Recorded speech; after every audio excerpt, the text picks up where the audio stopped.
Welcome to the Long Take Review, a film podcast with one eye always on the Oscar race. I'm your host, Jen Subchaktai Bankard, and I'm here with two boys, but really they're more like herons. First, he reeks of death. It's Greg Cass. How's it going, Greg? This was my world. It was beautiful and messy and tragic and silly. It cannot last. Oh, that's strangely profound to start us off. And he'll be our guide, but he's always a liar. It's PT McNiff. How's it going, PT? He read too many books and he slowly went insane. It's going well, Jen. How are you? I feel like that describes all of our collective experiences in some ways. Yeah. So I'm great. Thank you.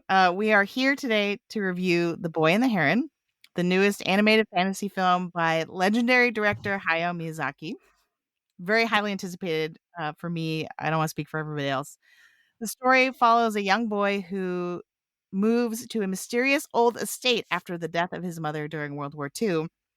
It's playing in theaters now, and you can choose to see it with a star-studded English dub, like I did, or with the original Japanese language subtitles, as I believe Greg and PT all did. They're giving thumbs up, so I believe that's correct. If you are listening to us for the first time, we'll have a spoiler-free section designed for those who have not yet seen the film, and then with a very clear warning, we will shift into spoiler mode for the rest of the show.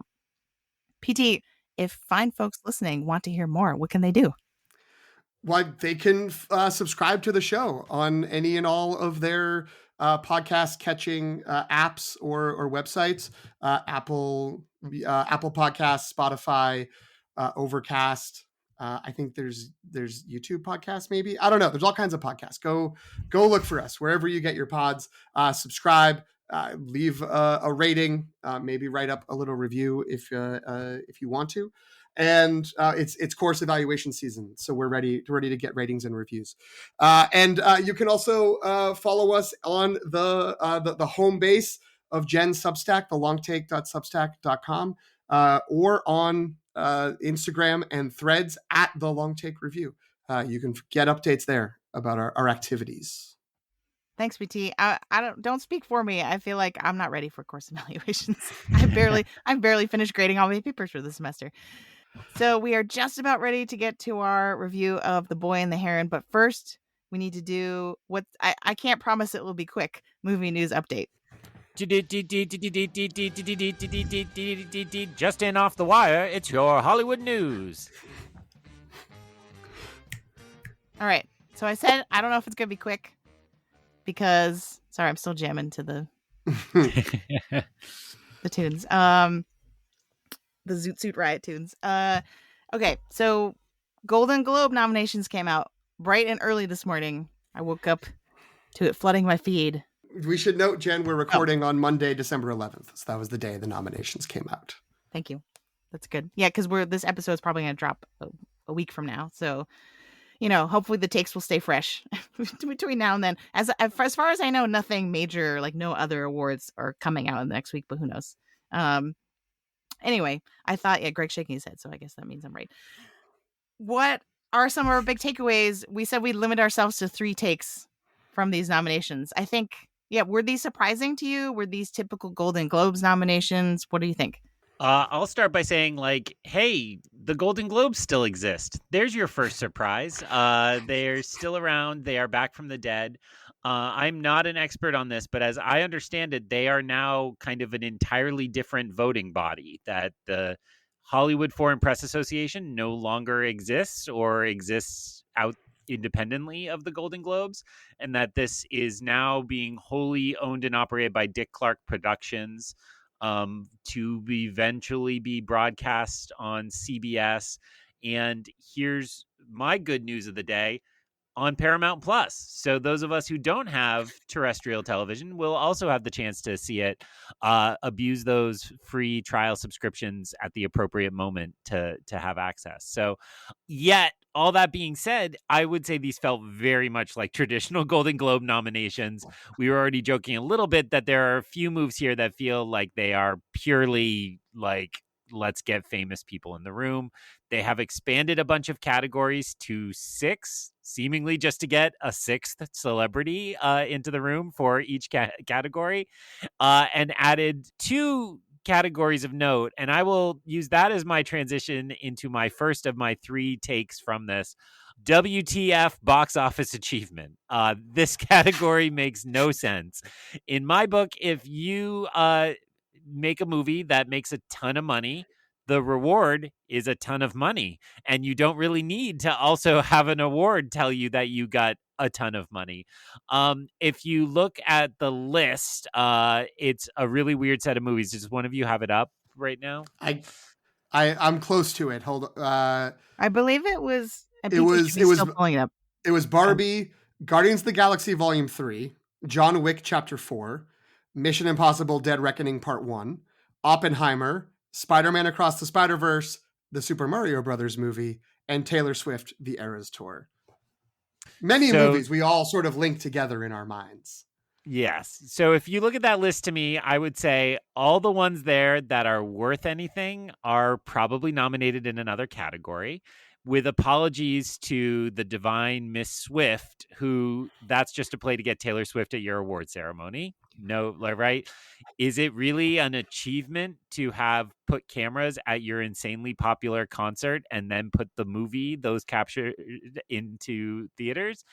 And if you look at the box office, that is not even like the top grossing movies. They skipped around the list a bunch.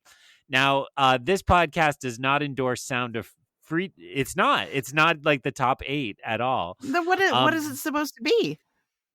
Who knows? And I was going to say, this podcast does not endorse Sound of Freedom, but if your award is called Box Office Achievement, I'm sorry, that's the box office achievement of the year, to figure out a weird way to manipulate your audience to pay it forward and get them to make your movie, really financially successful. That's like an actual innovation in the box office that, will be mimicked in the future to probably lesser success. So again, my first take, WTF box office achievement. This is just a mess of a category. I will note, it is technically, the category is cinematic and box office achievement. So I think the cinematic and makes it be like, it's a movie we liked too. So it made a bunch of money and we liked it, which is their workaround for Elemental and Sound of Freedom and other things that would be up there in the numbers, but aren't necessarily there. I mean, this just feels like I had to scroll because I had looked up who owns the Globes now.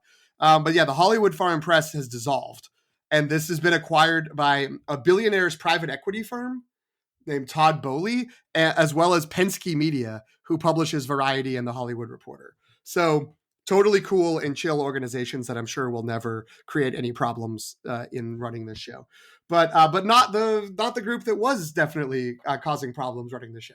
So I feel like the people running it now remembered when the Oscars were going to do a most popular award or best popular movie, and then there was pushback and that sort of collapsed, and they were like, well, why not try it and just put it out there? But I'm with Greg because it feels like the movies that I'm happy to see on that list that aren't nominated somewhere else would have been better served by a best stunt and choreography category. So then you could have gotten John Wick, Mission Impossible, and even Taylor Swift, if you count the choreography on the show, which I'm assuming is excellent. So, put that category in instead and whatever, junk this one, which I also did not realize was actually going to be a thing that happens. So let's see. I'm going to go first with the one that's because I don't want to hold off in case someone else takes it because I want to take it. But it's the one that's most on brand for this episode. I was super pumped to see that Joe Hisaishi got a nomination for The Boy and the Heron score for Best Original Score. He's never been nominated. This is his first Western American award that he's been nominated for. He has scored every Miyazaki movie since Nausicaa, of the et cetera, in 1984. Valley of the Wind. Thank you. But I couldn't remember the order and I didn't want to try. So yeah, he's been doing scoring all of Miyazaki's movies as well as other movies. So great to see him recognized and to foreshadow a future category on this episode. I hope this is a portend that he will also be recognized at the Academy this year. My shout out is Past Lives is here to stay. I feel like it got so many more nominations than people were expecting. In particular, I think the most surprising one was Celine's song made it into Best Director, which I feel like throws my predictions totally into chaos now in a good way, because I'm happy to see her there. But I feel like I think it got like 5 or 6 nominations here. I want to say Greta Lee got in a screenplay, Celine's song for director, got best drama. I'm probably forgetting one, because then that would be 5 probably. But yeah, I feel like people now cannot say that people have forgotten about Past Lives. It's clear that people have seen it, they love it, it's here. And the thing is, like, Past Lives feels like a not very globesy, stereotypically globesy pick to me. You know what I mean? So that to me makes it even more compelling that it's like it's a genuine pick as opposed to like, because Past Lives doesn't have any super iconic famous people in it. So it's not a ploy to get them at the show, which is, you know, the most cynical reading of Golden Globes nominations are that it's just to get famous people in the room. So yeah, I that's the thing I'm most happy about. Disrespect for Greta Lee and her place among the morning show cast, which also got nominated on the TV side. So they were just trying to make sure Greta Lee doesn't skip. It also got nominated for best non-English language movie. Oh, yeah, that I was. It's a little weird, but I guess it probably has as much English as Anatomy of a Fall, which is also nominated in that category. So that doesn't help with the Academy Awards, but good for them. Put another one on the board for Past Lives. I think Minari ended up in this category, even though it's American production that takes place in the United States. So I got a little bit of those vibes of like, oh, really? Like, but I guess if the category uses the word language, then I feel like it opens it up more. As opposed to international feature, which would indicate like it has to come from a different country. Just to pile on Jen, don't forget that Greta Lee is also a cast member in Across the Spider-Verse, another nominated film. So she's going to hop table to table while you're saying she's not famous. Completely valid. Your point was accurate, but we're just picking on you. All right. I want her to become famous. Yeah. But she's not a household name. Like Matt Damon is getting nominated because he's Matt Damon. All right, slow your roll. So you already stole one of mine. So I will call this a steal. I had down Celine's song as one of my takes because I was very excited to see her name on this list. If I were wearing the hoodie of my other podcast, she is she cut her teeth on the Wheel of Time television show. So she's become very important to my life in that podcast. And so over here, it's really nice to see that she got pulled along. I will be very interested when we get to the long take review pre-Christmas. It's too early, but we're doing it anyway. Oscar picks to see if we think she can crack the 5 spots for director of the Oscars. But I found that very encouraging. So I'll give you credit for that. Since you stole the one I really wanted to talk about, then I will take the one you almost stole in your offhanded cynicism, which is Air. Air lives. I think literally everybody had forgotten about Air. And, as we look at Past Lives starts to feel a little bit like a Coda story. Early kind of buzzy premiere, and then it just kind of chugged away all summer in everybody's digital streams. I know a lot of people rented it. I don't think it's hit a free streamer yet, but I'm sure it would do big business when it does. That's the narrative it's starting to feel like. And that is what probably Air should have done, but Air hit Amazon Prime and nobody cared. And I have not heard anybody mention that in weeks and weeks and weeks. So I entirely agree, but Air getting acting nominations and a best film nomination, a best comedy. It's in the comedy side, I believe, right? is just crazy. I will give credit to Amanda Dobbins on Big Picture, who immediately pointed out, if you're nominating somebody from that movie, it needs to be Viola Davis. It doesn't need to be Matt Damon. And so it is still a Golden Globes pick. So I'll take Air somehow staying afloat. There's a weird metaphor in there somewhere as my They're second just take. doing it. Make it happen. I will say, because Past Lives is A24 and A24 just announced a deal with Max, presumably Past Lives will come out on Max at some point. I can't, in a quick Google while Greg was talking, I couldn't find when that officially starts. But it would be great, I think, for Past Lives if it hit Max in the next few weeks before we get to the voting, because I think otherwise it might ended up at Paramount Plus, which is fine, but I don't think gets as much buzz as things on Max do. So I will pivot from that Air discussion and the fact that Matt Damon got a nomination for 2023, but it wasn't for Oppenheimer, and pivot into the Best Supporting Actor category, which feels like, of all the categories that we have, that is pretty close to being like locked in. This is the final six of the category. Like the other categories, like, oh, is Celine Song really going to be the number 6 person director? Are other people going to maybe jostle? But the supporting actor category looks pretty solid at this point. Again, for those who may have forgotten, there's lead actor and actress are divided, drama and musical or comedy, but supporting roles, both in this is both in television and in movies, are just sort of across the board. So there aren't 2 categories for supporting actor, and it's Willem Dafoe in Poor Things, Robert De Niro, Killers of the Flower Moon, Robert Downey Jr., Oppenheimer, Ryan Gosling, Barbie, Charles Melton, May December, and Mark Ruffalo for Poor Things. So that does feel like the sort of pieces have been aligning. All the other kind of folks like Matt Damon maybe in Oppenheimer, or Dominic Sessa in The Holdovers, like they've sort of been kind of put away. And these are the people, and the question would be, who doesn't make it out of this group? And I kind of feel like right now it's between, will there only be one Poor Things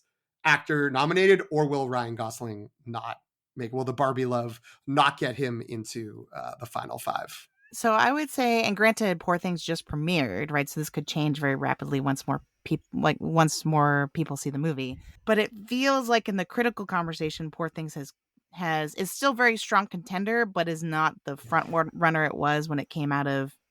Great question. I Yeah, don't you know. Telluride. You can look. We don't. I will we look don't. that up. Was it Telluride? I knew it was one of the 2. That's my guess. Yeah, but I feel like people were like, "Wow, Poor Things! Yes, Poor Things front runner."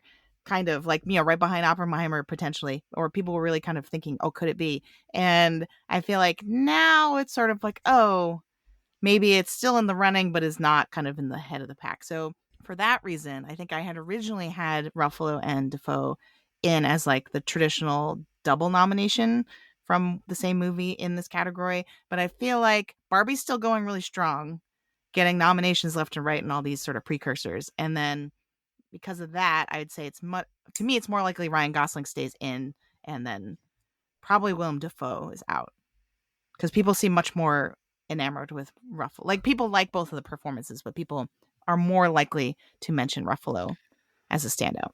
The only thing I'll say is Dafoe feels the most due out of the 3 of these. Oh, true. Because he's been nominated a bunch. But I think based on performances alone, that what you just said all makes sense to me.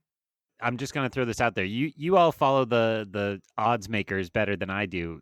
Are we sure De Niro's a lock? Because De Niro has the feel of this movie kind of underperformed a little. It is beloved, and there's a lot of nominations for it. But I think there's easily a way to say, like, yeah, but he knows he's beloved. He's had his accolades. We maybe don't need to throw him a nomination. Am I crazy, or you think he's definitely in? You're not crazy, but I guess I thought it was more likely that one movie wouldn't get 2 nominations, or the sort of more like populist one would get, like, that he might just sort of float along on a Killers of the Flower Moon tide. But I also feel like he and Leo are spending their post-strike campaigning time pushing for Lily Gladstone more than for themselves, which is somewhat self-serving as well, to look like they're selfless elder statesmen bringing up a new an up-and-coming star. But yeah, you're right. It's possible, but I don't know. In looking at briefly, quickly looking at the odds makers, there's no sort of like clear when De Niro isn't on the list. It either is it's Gosling and it's the two Poor Things people, or it's sort of a scattering of folks who have been in the discussion but feel like they've fallen off. Coleman Domingo for The Color Purple, Sterling K. Brown in American Fiction. But there's no one sort of Glenn Howerton for Blackberry. Some guy on Gold Derby is still really ringing the bell for Blackberry. But I don't know if there's like a clear sort of consensus on who that would be.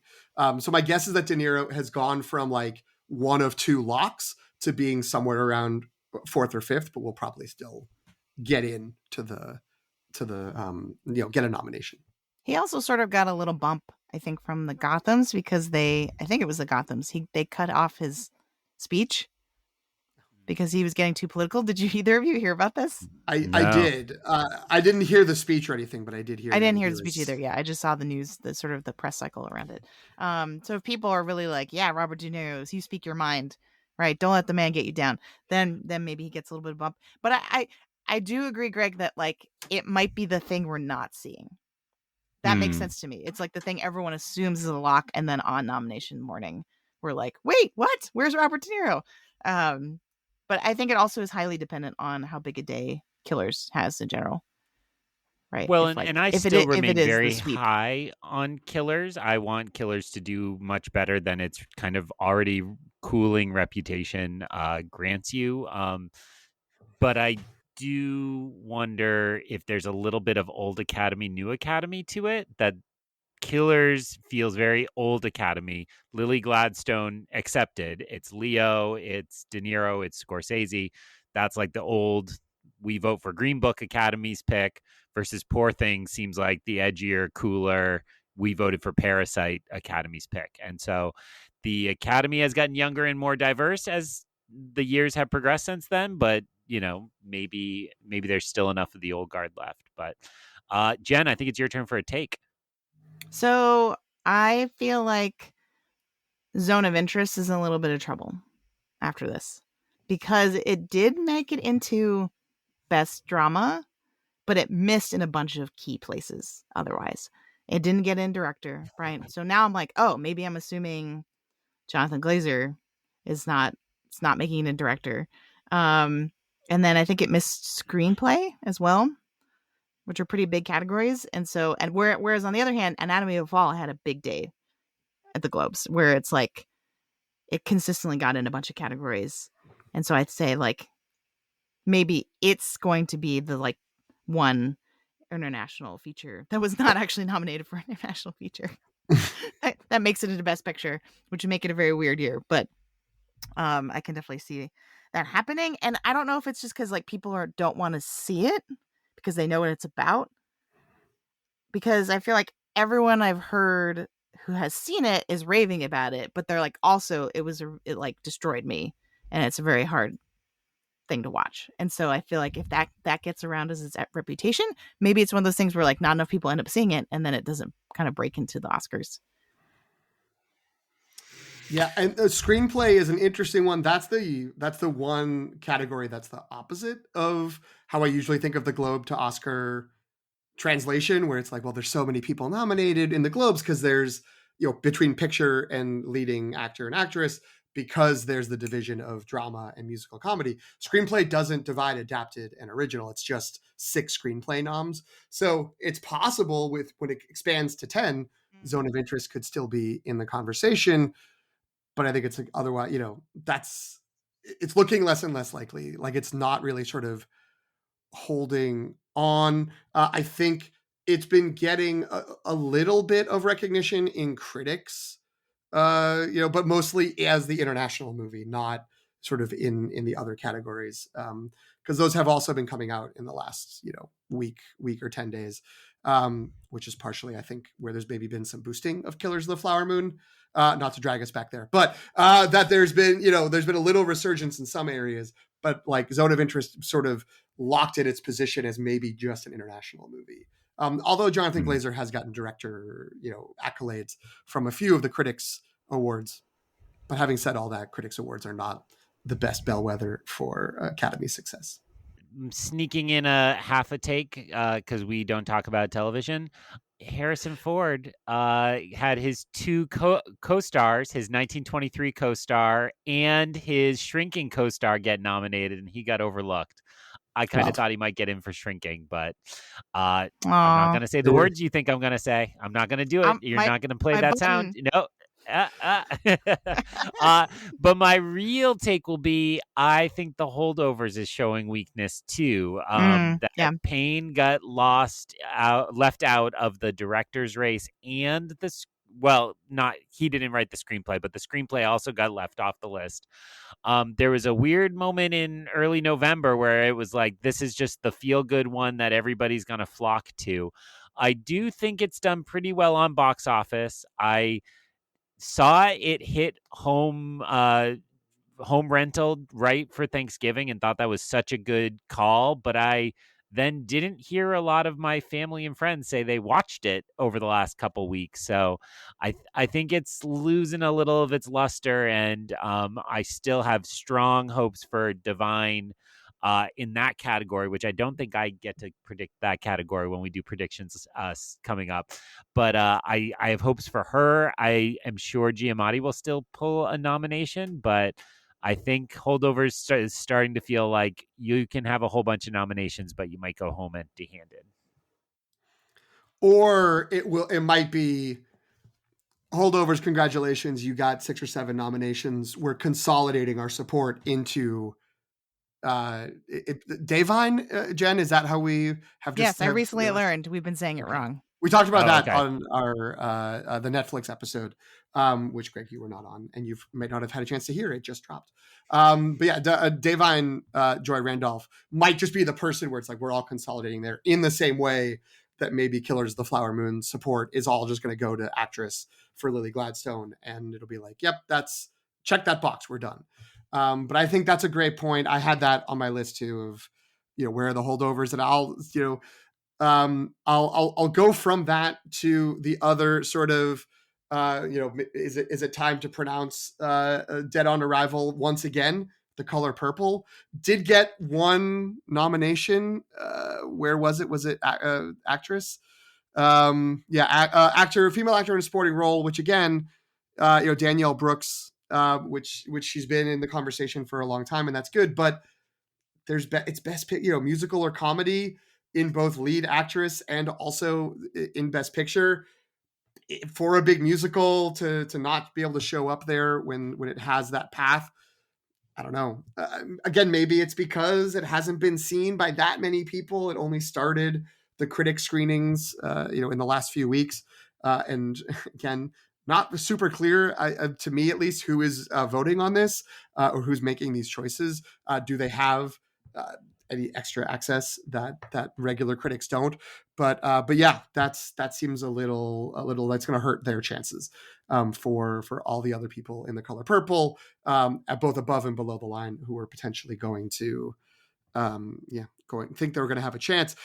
Since it's not a TV one, but I don't think it's an important one, I'm going to say that they seem to have avoided a Diane Warren random ass song, but instead the random ass song is from Bruce Springsteen, who is not a Academy Award list human being. He did get one for Streets of Philadelphia back in the day. So hopefully that doesn't translate into the actual Academy Awards.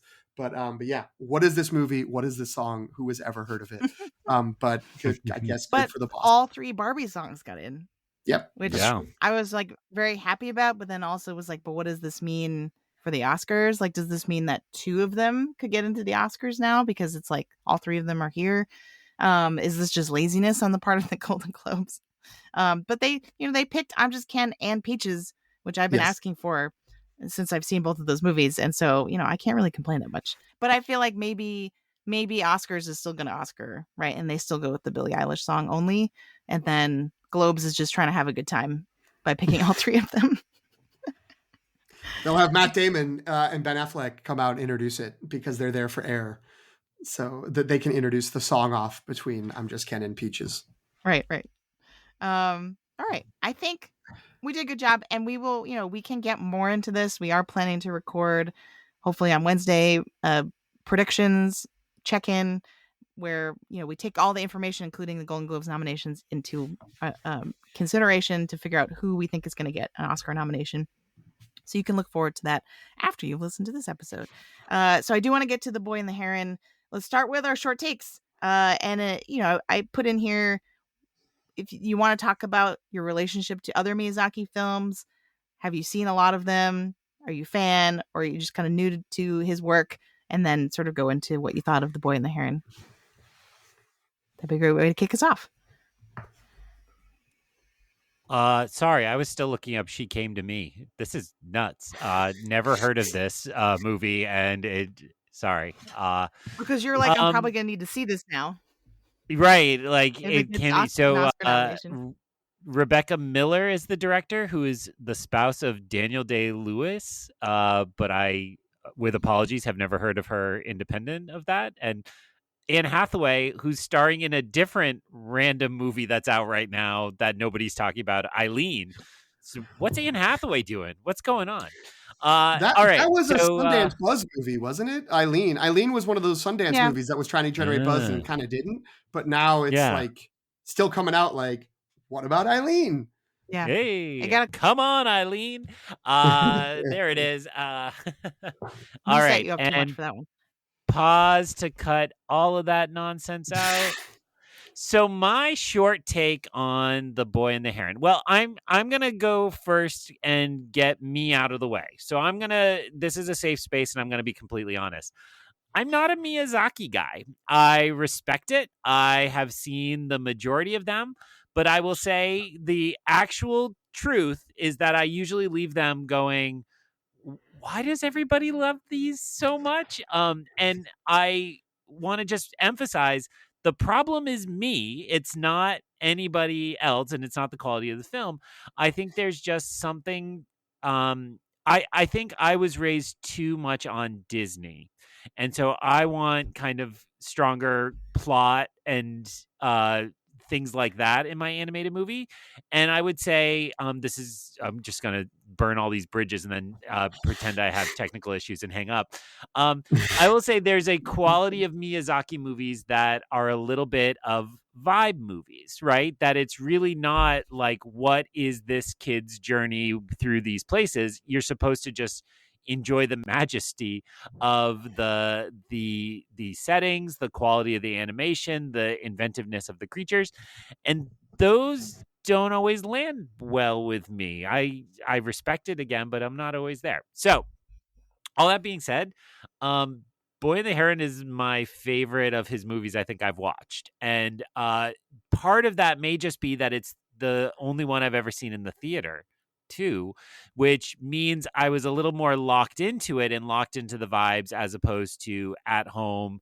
My kids are screaming at me. They're a little afraid of some of the creatures on screen. They love others of the creatures on screen. And so I think being a little more locked into it helped me really appreciate it. And I thought no question, the art was incredible. And a couple of the different sequences, which I won't get into specifics till we're in spoilers, were just really inventive and really spoke to me. Then there were other sequences where I was like, yeah, I don't understand what the deal is here. And I'll name names and birds later. But on the whole, this would be generally a recommend for me. And I think this is a really good and wonderful Miyazaki film, even if he is not my particular favorite cup of tea. But Greg, brave. I hope that while you were speaking, you did not clock how angry Jen was when you said one or two of the things that you said. I'm not angry. I'm just disappointed. What happened in your room? Was there like a small tornado or something? It looks like all your Funko Pops have had their heads ripped off and such. Yeah. So my history with Miyazaki is unfortunately shorter than it should be. He was always someone that was like on my radar, and everyone was always like, he's incredible and you're gonna love him. But I really only started digging into the movies like in the last like 5 years. And I was going very sort of slowly. I believe it wasn't the first one that I saw, but like I floated. I think we you planned it, and I kind of glommed onto it. We went to see My Neighbor Totoro at the New Beverly. So that one and Spirited Away, I did get to see for the first time in a theater, which I do think helps the experience because you are locked in, and it's. I think everything Greg said is true, but that's also kind of why I like them. I think that Miyazaki movies speak to the same part of my brain and my heart that like weird 70s art prog rock concept albums do, where it's like none of this makes sense. Like if you are just sort of like, what is the plot of this? It's like, this is nonsense.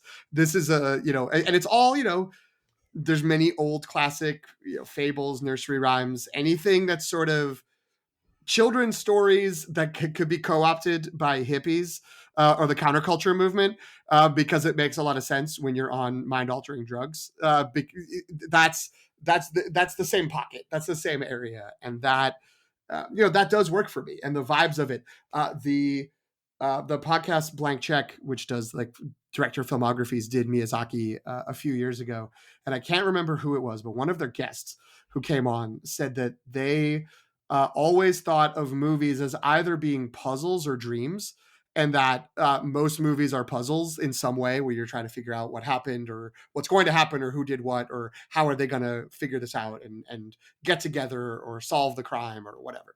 But Miyazaki ones are like the purest dream ones where it's the most like a dreamscape. And so, I do connect with that. I do enjoy that. Maybe it was something about this is the first new one that I have gone to see because it's the first one that's come out since I started watching his movies. And the first, that I saw it at a late night screening that the movie started probably about 11. But I was totally locked in. I thought this was wonderful. I had an amazing time. I know there's definitely some moments where I think maybe like Greg, I was just like, what are we doing? Or like, why is this happening? But it didn't like bother me. And I think the way everything comes together, no spoilers, but just the way the story culminates in its final 15 or 20 minutes is wonderful and emotional. And what a capstone, if this is a capstone for Miyazaki's career. So I do strongly recommend it. We'll get to the recommendation algorithm about question marks about who might like it. But if you like Miyazaki at all, I think that you would like this movie. Where do I start? So First of all, how dare you, Greg? Jen, come on.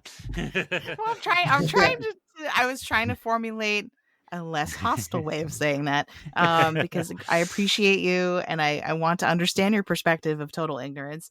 But the thing I'll point out is that, it's good that it sounds like you're getting on the Miyazaki train now, Greg, because Miyazaki is very important to Dave Filoni, who is now taking over the Star Wars. So I think he has influenced so many other artists and is so important, especially in terms of the fantasy genre. But I think for me, it goes back. So I started watching Miyazaki films in college. So actually, my husband John and I, the first movie we ever watched together was Princess Mononoke, and that was my first Miyazaki movie that I ever watched. And he was like aghast that I'd never seen a Miyazaki movie. And so like sat me down and was like, okay, we got to watch Princess Mononoke. And so I think we watched it like on his computer or something like that. And, we wouldn't start dating until like 10 years later. But that was, but in terms of my movie taste and kind of my relationship with Miyazaki, it all kind of goes back there. I love the whimsy of Miyazaki, and I love that in the same breath, it could be really cute and also terrifying. That's a vibe that I really like. And in terms of The Boy and the Heron, I was not disappointed at all. I love this movie. I do feel like if I'm looking at Miyazaki's entire filmography. This one is a little less accessible than some of the other ones. So I'm worried if that's going to be a barrier to entry for some people.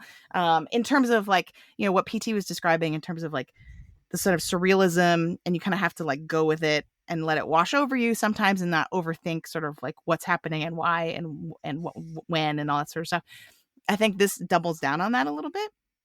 But I also feel like if you are a fan of Miyazaki and you're familiar with a lot of his work, it's so easy to see themes and threads and imagery and iconography that draws from so many of his past films, and they're all kind of like very beautifully converging in this movie, in a way that like occasionally was distracting to me because I was like, oh, there's Castle in the Sky, oh, there's My Neighbor Totoro, oh, like but it was very satisfying as a fan of his work.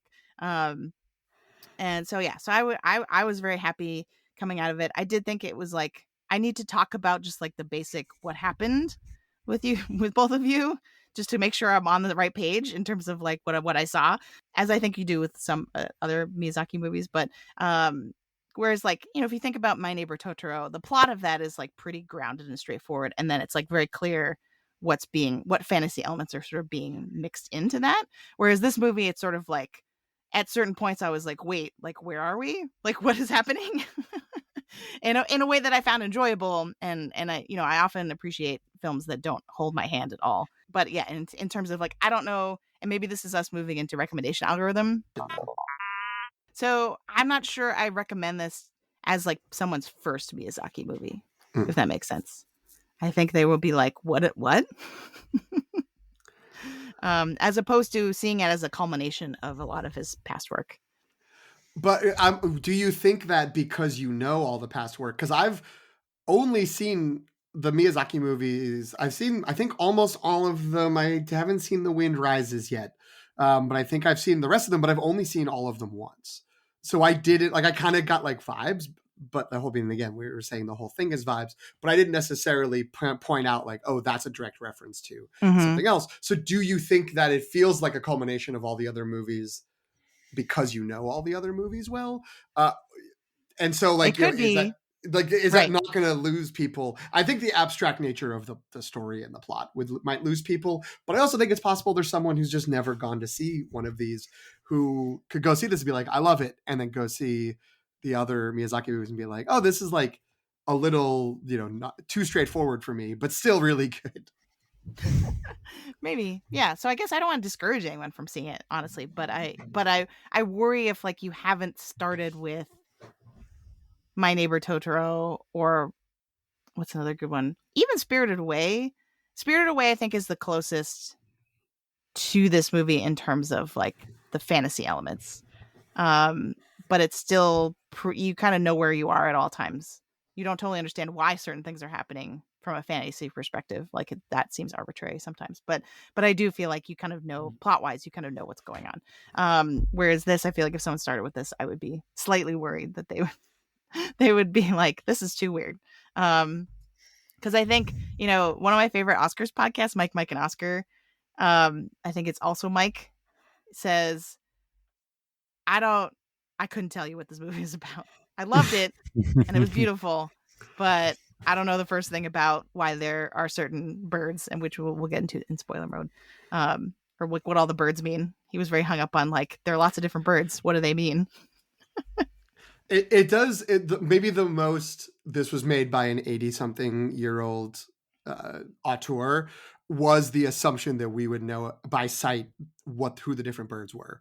Right. That look very similar to me, where it's just like, of course, everyone knows the difference between an artistically presented heron and pelican. You all know which is which, and you won't be confused at all. Which maybe this is just portraying my ornithological your bird ignorance, knowledge, yeah. But I'm actually worried about you, PT. Like you do, like you're just filling content, right? Like you can tell the difference between a pelican and a heron, right? Sure, but like Sorry. I don't know. Like it was a lot of just sort of, there's a lot of similar birds, I feel like. I mean, a pelican has like a huge mouth. Sure. Yeah. With a pouch that hangs down. I mean, is it spoilers to talk about the heron's huge mouth, Jen? Yes, which is why I didn't mention it. Okay. I was talking about pelicans. Anyway. Uh, so I want to tackle your second question because I do think the majority of the Miyazaki films I have seen are actually with my children. We during the pandemic we started family movie night. The younger child doesn't really pay attention. She just like screams and runs around. But my son was five when the pandemic hit, and so watched a lot of these movies when he's like 6 or 7. And he really always likes when they put him on. It's not something he'll watch on his own. Like if he gets movie time, he won't say, I remember that movie, let's put that on. But he really liked Kiki's Delivery Service. He really liked My Neighbor Totoro, and he really liked Spirited Away. I think are the three I remember him seeing. I told my wife when I got home, like, I think she loves Miyazaki more than I do, and so I was like, I think you should make this an outing with him. I don't think kids will want to watch this on their own. But because it's a vibe feel, I feel like that often works better than we give kids credit for, that kids are just excited. And, I think of a few images on screen that would really freak my son out, but I don't think there's anything there he couldn't handle in the mix of it. I am saying this as I let him watch Doctor Who with me, and only at the 11 p.m. screaming in bed did he make me realize that was a bad call this past weekend. So, it happens. I don't always sense the line well, but I don't think there's anything as freaky as the weird toy doll thing in Doctor Who this past week. I will, as the non-parent, maybe I'm wrong on this. I will say I thought the opening sequence and the result of that and the flashbacks to it were pretty disconcerting. It's I don't think it's spoiling to, because I think it was in the little brief summary that, or plot description Jen gave earlier, which was that this is set at the end of World War II. It opens in Tokyo when there's bombing happening in Tokyo. So there's things unfolding. I think it's pretty intense, and it's animated in a way that I think really like ramps up the experiential nature of it, really puts you in the moment. And there are times when that's referred back to, which I could see being disconcerting, but maybe, I would defer to both of your experiences as parents of children who have watched Miyazaki movies. You might just be like, like they've seen weirder stuff and it's fine. They've watched Bambi and it's fine.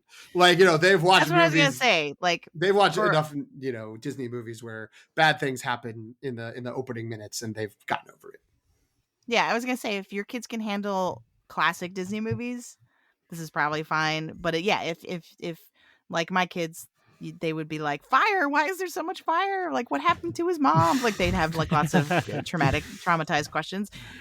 Then maybe this is not for them. I will say, just anecdotally, in my theater, so I went to an IMAX screening in the evening. It was probably about by the time we started, it was like 7:30, and about like a third of the way in, a family or a part of a family with a very small child, he was probably like 3, maybe 4, came in, and he talked and asked questions for the rest of the movie very loudly, which I didn't mind because I have kids of my own and I get it. But at the same time, I was like, I only take my kids to screenings in the daytime when I know there's going to be a ton of other kids doing the exact same thing. It's kind of like accepted that we're just going to be talking through the movie.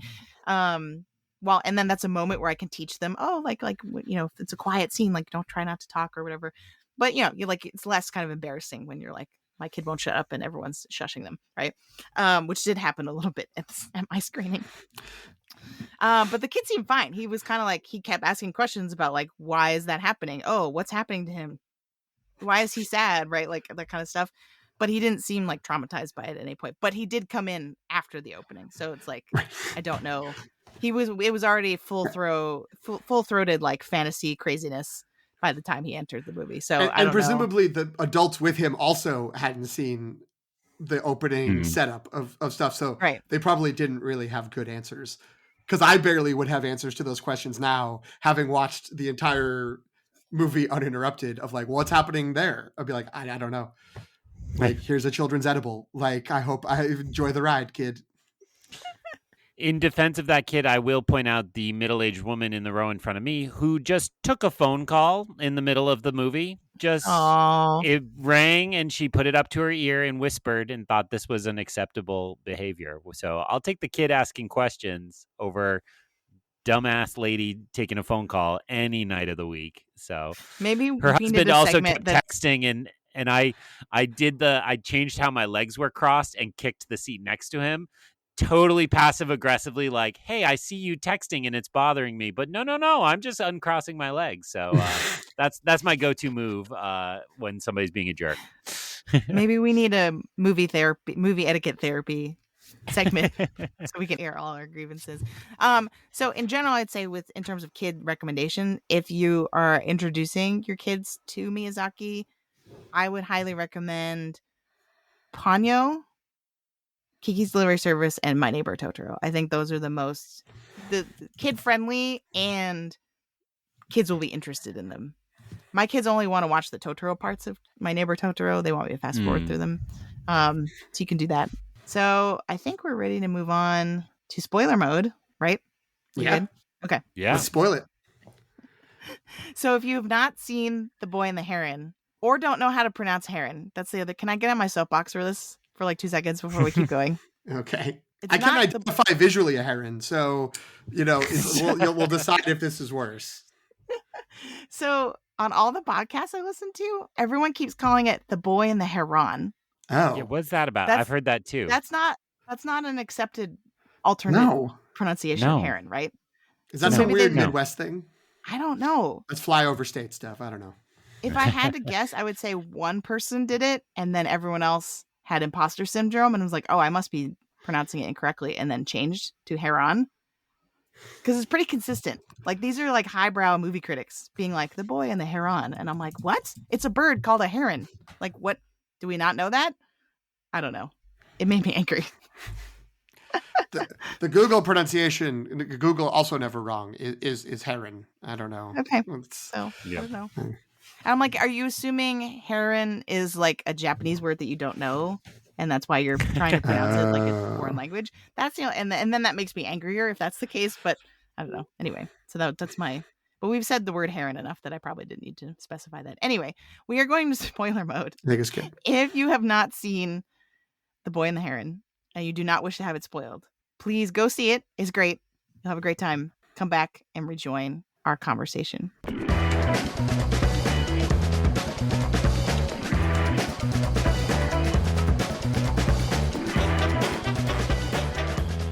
Okay, so I want to start. I didn't have a lot of time to think about the questions I wanted to put in our Google Doc for today. So a lot of them are just kind of like very practical questions about what happened in this movie. And so I want to start with, I feel like the biggest potential point of confusion and then sort of reveal, I think, is that he kind of towards the end of the movie realizes that his stepmother is his actual mother that died. Whether or not that's figurative. I don't think that's true. You don't think that's not true? I think his mom is is young in the fantasy world, and she returns back to earlier in the timeline and will still grow up to become his mom and die in the fire in the hospital. Oh, right, because the girl in the apron who's Lady Himi in the fantasy world. Yep. She's the sister. So they are sisters? So this is the thing. Yes. It's because he starts calling her mother. So the dad lost his wife in the fire. Spoiler, there's what PT was avoiding talking about.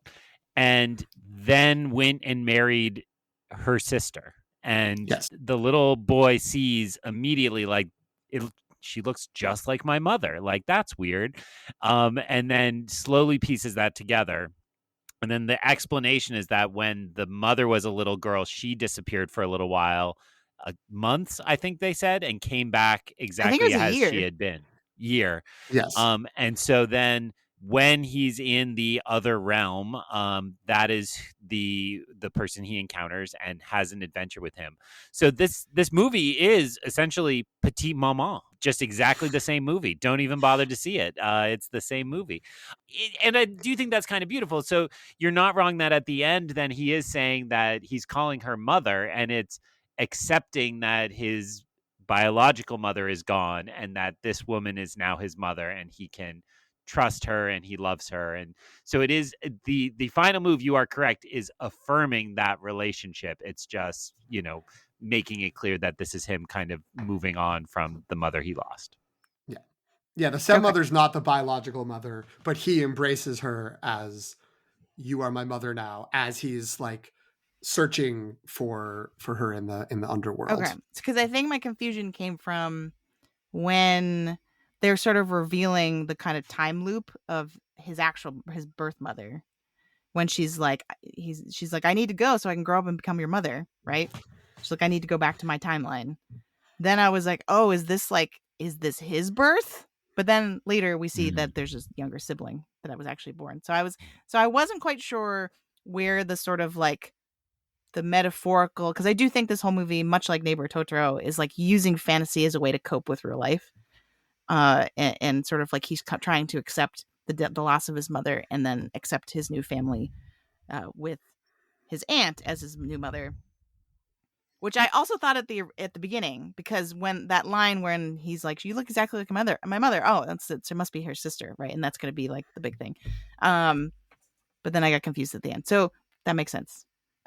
Well, I don't want to skip over. I think the most stunningly beautiful message to me in this is that the little girl in that moment you're describing is saying, "Oh, I'm going to go and I'm going to die, but I have to do that. And I want to do that because I have to give birth to you." And this kind of beautiful gift of like, I know that the most important thing I have to do is create you. And that means my life is kind of beautiful and special. So I'm going to go do it. That's just like stunningly gorgeous and heroic and like all these wonderful kind of, so it is all mythological and understanding the real world, but in the fantasy elements, it's about a mother's love. And again, as we picture Miyazaki as a very old man saying, I have no idea if any of this is at all related to his personal story, but kind of saying that, loss is a part of life and that doesn't make a choice wrong. That's really, if to me, that's beautiful. It's the point of mythology, is to teach the next generation a thing or two. And that's a beautiful thing to teach them. I believe the line from the young mom, I should know the character's name, but I can't remember Petite it right maman. Yeah, Petite Maman. Nachiko, I think, is Okay. is not the birth mother, but the stepmother. No, sorry, the birth mother. I mean the birth mother. Oh, He meets I the don't young say version her name a ton. That's the thing. in the underworld. Is that Kiriko? No, that's the Oh, granny. Kiriko. No, you're right. Yeah. Himi. Himi, Lady Himi. Himi. Yeah. Lady Himi. She says something like the fire, like I'm not afraid of fire is like the way of saying it. And she's had like these fire powers all along. So she's like, I'm not afraid of fire. And it's, for all the great things that Greg just said, because it's like, oh, she's ready to go. And like, I'm going to live my life and it's going to end badly, but I'm not like going to be upset by that because that's part of the whole cycle. And I have, not to skip, ahead too much, but one of the other questions Jen has on the sheet is what's the sort of connection between the fantasy world and the real world, and the interpretation that like I was sort of trying to figure out. And then I read someone, and it was, an anonymous person on a subreddit talking about this movie. So I can't like cite, I don't remember have the screen name. But this made sense. And it was kind of connected with what I was trying to say, which is in many ways, the connection between the fantasy world and the real world is Miyazaki telling younger generations, and I think particularly it's supposed to be like his grandson. Like in real life, he has a grandson, and he was like, I made this movie for my grandchildren, saying like, stuff like passing on, like moving on from generation to generation, accepting loss, accepting grief, accepting the real world is what you should do. And I mean, the point of the main character's sort of big choice, Mahito's big choice, is not to stay with the granduncle and take over the running of a fantasy world, but instead go back to a flawed and broken and grief inducing real world to try to, make that a better place. And so in a way, it kind of feels like Miyazaki being like, here's my life and here's my legacy. I've been trying to balance these blocks for my whole life and my time is almost up. You don't do this. Like, you make sure, don't just do this. Like, make sure that you go and embrace the pain and the heartache, but also the love and the joy of the real world. And so, yeah, from that, like, I'm not afraid of fire on, I was a mess in the theater. I'm just a weepy boy in my little seat in the theater. Yeah, and that's the beauty of most Miyazaki movies, is that it very quickly kicks into gear, and then you're like, everything's coming together in a way that is really beautiful and poignant. Reminds me of another film that came out this year, where an old man who had spent his whole life studying the past almost decided to live out his life in a fantastic otherworldly realm. Yes, my friends, I'm talking about Indiana Jones and the Dial of Destiny. Look, I just want to be clear to the audience. It's a bit at this point, and I try to work my way there. But there is something to me actually related to about the fact that the message they chose to do in that film was also a kind of, hey, boomers, let's not live in our fantasy. Let's actually teach the next generation to be very present and to take care of this world and these people. And that's what matters. And look, I bash boomers like the rest of the world because it's fun. But I do think there's this really kind of poignant bit to somebody who, Miyazaki, I guess, would technically not be a boomer because he grew up during the war. He'd be older than that. But Greatest generation, yes. Yes, greatest generation. So it is very poignant to think that as he nears the end of his life, as he nears the end of his artistic expression, that he would take the space to recommit to fantasy is wonderful, the fantastic is incredible, art is incredible, but make sure you're taking care of the people and taking care of each other. And I think those generations, as we're losing the greatest generation and starting to lose the boomers, is we are seeing that they have seen the world kind of decline over the course of their lives. And it goes back to the quote I picked for the opening, right? Like, you think you can control this space, but it's messy and it's silly and it's hard to control. Why not try to just be building those personal connections be trying to help each other out, be embracing a woman who's trying really hard to be your mother and call her mother, and just embrace the beauty of it. PT essentially said it before, like, that's the deal. Maybe the deal sucks, but that's the deal we got. So let's take it. There's also something interesting about to try to that reading or carry forward that reading of the grand uncle at the top of the tower who's in charge of these alternate realities and the connections between them is Miyazaki making his fantasy world. But then the child is still of the age, or is only slightly older than Miyazaki himself would have been, since it is set as he's a child at the end of World War II in 1945, when Miyazaki would have been 4.5 or so years old. So this kid is, again, a little older. So, but it's interesting that it feels like so much of his work is coping with the fallout of World War II, the ramifications it had on his life, both personal and just the society around him, and the sort of, collective trauma and guilt of that experience in Japan, and how that has affected him and the messages he's trying to send.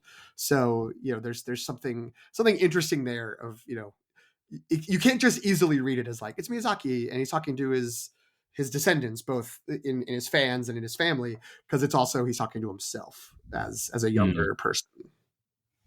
Before I chime in on that, we're already talking about what I had planned for the rhetorical situation. So I think we're going to dip in there and we can dip back out for other non-rhetorical situation spoilers.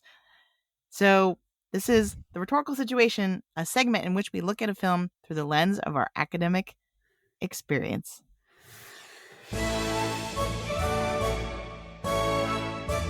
Greg and PT are both waving their hands in a very jaunty way. It's great. So In the teaching of writing, the rhetorical situation refers to any contextual factors that influence composing and interpretation. I'd say the biggest one that I could think of for this was what we've been talking about for the last few minutes of this movie as sort of a metaphor for Miyazaki, his retirement and his legacy. You know, the sort of like critical discourse surrounding this, the release of this movie is around his retirement, right? Like Where the Wind Rises was actually supposedly his last film, and then this movie he's coming out of retirement. And then people and now I think there's rumblings that this one might not even be the last one, right? He's not actually, he was planning to retire after this one, and now just kidding. And once again, how is that kind of impacting how people are going to see this movie or think about this movie in terms of the movie itself, but also his legacy, do you think? Well, I think one way is the way that I think you, as the biggest fan here, the longest term fan, connected with it, which was seeing it as a threading together a lot of things and segments and themes from his other movies. And so it was like, oh, this is the capstone. This is the culmination, which maybe we've talked about this in other episodes, just meta discussing this movie's position in the Oscar race. Maybe that was undermined by the time it came out in Japan last summer. He was like, actually, the other movie I was thinking of doing along with this, I'm doing that one too. So this isn't my last movie. This isn't another Wind Rises where I'm, this is the third annual retirement tour for Miyazaki is on, and I'm doing another film. So maybe it's taken away from that, but I do think that because of we don't know what happens in the future per maybe themes of his movies, we don't know how life's going to unfold. Maybe he won't be able to finish that other movie. Hopefully he can and can do anything he wants for as long as he wants. But I think that there's something about these themes of what's your legacy, what does it mean to sort of move on and kind of generation to generation, the difference between a character like the mom, the younger mom who grows up to become the older biological mom, saying like, yep, like I'm going to live my life and it's going to end and that's going to be fine because of what I've done, versus the guy who read too many books and lives in the tower and is living way, hundreds of years beyond when he was supposed to, and is building and shaping these worlds in order to feel power and control that is always just like right outside of his grasp. That's really well said. I might take this opportunity to go into more detail about the other references that I noticed, Please. since I couldn't really talk about those in spoiler mode. So I'm probably not going to get them all, but the biggest ones are when we see the like giant rock kind of come down.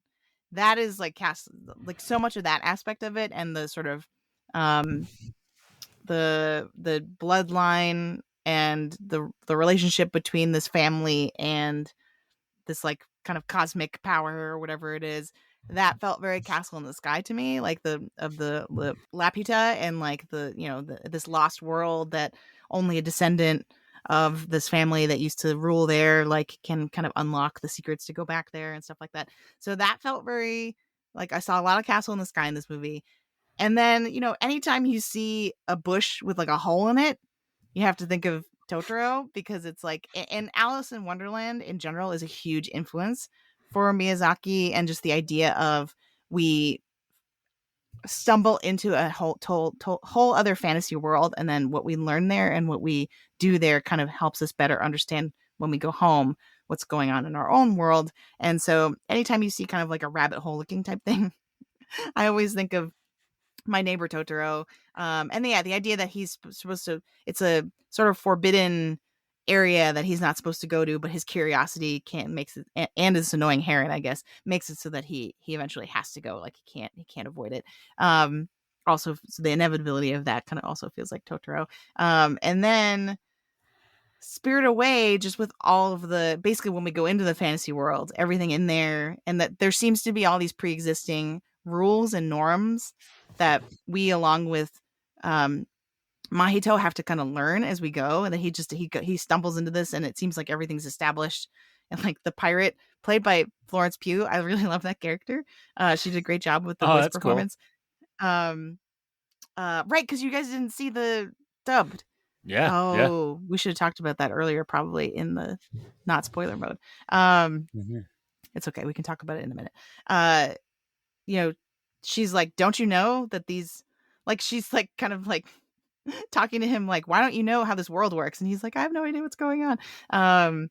In a way that's really fun, and so that a lot of that sort of felt like Spirited Away, where like the main character goes into this like spirit realm and then has to sort of, and the apprenticeship too between the two of them, between the pirate character and the um Mahito, is like very much like the I can't remember her name, which is terrible.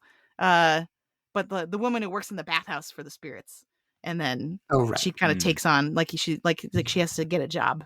That felt a lot like the fishing and the butchering of the fish and stuff like that felt a lot like Mhm. that part of Spirited Away. So those are kind of the biggest ones. I'm sure there were a bunch of other ones too. Yeah, that's great. I mean, yeah, because I wouldn't have picked up on all of those, especially some of the visual ones. I had sort of felt the Spirited Away parallels as the most kind of clear comparison, and I think that to go back maybe, and again, now we're in spoiler mode, so it's weird to be like, let's go back to the recommendation algorithm. But I think that, in speaking of like who's going to be able to get this, I think that something that unlocked for me, and granted it was relatively early, I'd only, after watching a couple of them, that made me sort of go from being like, okay, I think I understand, is that like there does always seem to be rules, even though it feels very kind of vibey and even at its most abstract, which I think this one gets pretty abstract. That there's always the feeling of, again, a character who's traveled to the underworld or has traveled into this place, who's on this journey or in this quest, and is like, what is going on? And then there's someone who's just sort of like, you don't get, like, what do you do? Of course, like, you got to do this or you can't have that, and like, this is the way it's set up.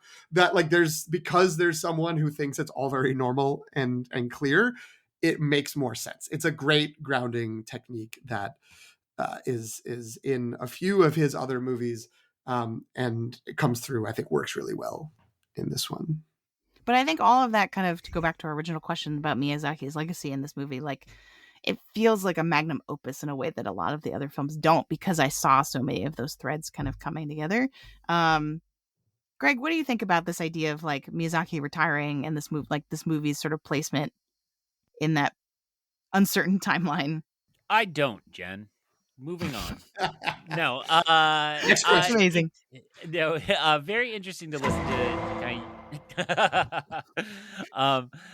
That soundboard is really gonna be the death of me, I think. So as I become a It can't be caricature of stopped. myself, so I think you're right that one way to interpret this as the final film is magnum opus, right? Like, let me leave it all on the field. Let me do all my greatest hits. When we listened to or when we recorded our episode on Priscilla, we talked about how Sofia Coppola is just like, I do my thing, watch me do my thing, just like Wes Anderson does that. And why aren't we also including like a Miyazaki in that group, right? Where it's like, yes, he has a very specific language, a very particular set of tropes, and when they get remixed, we don't always appreciate necessarily the differences and the meaning in the variation as much as we do just what we see in front of us. We're kind of wowed by the spectacle more than we are the nuance of it. But I'm going to return to, I really thought of it a lot more as less of an artist saying, this is all I have in me, as an artist saying, it's time for me to lay down my brushes. And I see a lot here that, as I've already spoken to, is like an old man passing this on. And having already confessed that I'm not the biggest Studio Ghibli expert, as I understand what happened is Miyazaki did retire, and the studio, as HBO Max launched, now known just as Max, put out a 3D animated Studio Ghibli film, which, as I understand, is what is otherwise known as hot garbage, right? That is just like really not good, really kind of lost the magic, lost the thrill of it. And it is, I believe, directed by Miyazaki's son. Exactly. So Miyazaki left it to his son didn't get it, and so this felt like, as I understood that narrative, this is like, "Let me now return and maybe I can teach my grandson how to do this, and do a little better." And I really wanna be clear that I'm regurgitating years of podcast listening. I'm not going to affirmatively state any of that, but I do think there's a way in which the medium, because animation is a medium, not a genre, is affecting this conversation. Which this is also a dying art. That hand drawn animation, which there are CG elements in here, you could pick them out at times, but hand drawn animation is kind of a dying art, and it is something that is still really special and kind of pure to get in our present day. It's like, oh, somebody took the time to tell the story that way, as opposed to, I know, Jen, I'm sure your kids watch the same things my kids watch, where you're like, there's the CG animation that literally took like 5 minutes to render. It's like barely, like, no textures, just all like flapping mouths on weird anthropomorphized foods or whatever, and you're like, sure, kids, enjoy. And You're so going after that so that veggie Netflix show, right? that's what yeah, you're yeah. that's the or epitome of or what you're number talking about. blocks. Yeah, Yeah. or any of these others. So to kind of, where I'm rambling through a few thoughts here, but I see all of that folding in at once. And so when I talked to when I saw your notes for Rhetorical Situation, I threw in a reference to the seminal John Berger essay, which is called Ways of Seeing, which deals with the fact that we can't appreciate a work of art uh, independent of its context entirely. The key idea from the essay is called mystification, which is essentially that as soon as you put a work of art in a museum, you've now put importance on it in some way that you can't ever undo. And the kind of best example from the heart of his essay, or best in my view, is he puts a Van Gogh painting, wheat field with crows, on the page, and just kind of says, react to this, and then your students dutifully turn the page, and it's the exact same painting, except it now says, this is the last painting Van Gogh created before he killed himself. Sorry, trigger warning for suicide. And I've done this with students, right? And it's like, you throw it on screen and you're like, interpret this painting for me, and they are full of life and all these different ideas and all this imagination. And then you tell them that simple sentence, and they're like, oh, it's all bleak and everything's over, and that's there. And so I think it would be folly to ever try to unpack this work without thinking of it as an artist at the end of his career, looking essentially over the cliff of the end of his art, right? And deciding whether, let me fold all these old greatest hits back into it. Let me also lay down my paintbrush. Like, the beautiful ambiguity of a Miyazaki film is, it's not this or that, it's yes and when you put all those layers on, especially with this kind of mythology of multiple fantastical realms and so on, I think that just makes this like really rich experience, and part of why this one spoke to me, I think, as opposed to some of the others. Now, I'm going to throw it to you with a question for more of a Miyazaki expert. What struck me is, I also thought of Alice in Wonderland a lot when watching this, but in Alice in Wonderland, you essentially are getting a dream world where the elements from the real world have infiltrated the dream space, and she's kind of reliving those, very much like Wizard of Oz, right? Where you're like, oh, the old witch is like that lady, and those two guys outside are the scarecrow and all that. But what I thought was really striking here is that the realms seemed permeable, and in my memory of other Miyazaki, I kind of thought we went into the fantasy realm, the hero worked on themselves, and then they came back having changed. But this felt like we were going back and forth a lot, actually cutting back to the realm of the commonplace without the hero's involvement, and seeing what the father was doing and how people are reacting.